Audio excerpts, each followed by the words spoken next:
আমরা আমরা থাকবো না, আমরা ভিডিও থাকবো না, আমরা ছাড়ি দিচ্ছি ভিডিও। আমাদের ভিডিওতে ভিউ হয় না, কিছু হয় না, আমাদের ক্যামেরাম্যান নাই, অভিনয় স্ক্রিপ্ট লোকজন পাইনি করার জন্য। আমরা এই প্ল্যাটফর্ম থেকে আমরা ভিডিও বানাবো না। যদি আপনাদের কাছে কোনো ভুল ত্রুটি করে থাকি মাফ করে দিয়েন, আর ভিডিও বানাবো না।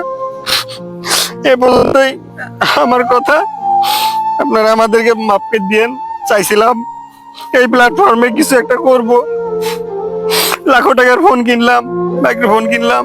জীবনে আমরা সবাই মিলে মনে করছিলাম যে এই জগৎটাই আমরা একটু ওপরের দিকে উঠতে পারবো, কিন্তু খুবই কষ্ট লাগে এখন ছেড়ে দিতে এই প্ল্যাটফর্ম। আমরা আর কাজ করব না। আপনারা সবাই ভালো থাকেন। আমাদের টিমের পক্ষ থেকে আমরা চিরতরে বিদায় নিচ্ছি। তো যাই হোক, হয়েছে রে, ভিডিওটা ভালো হয়েছে। আমরা আবার আসছি বন্ধু আগামীকাল। এই পর্যন্ত দেখা হবে।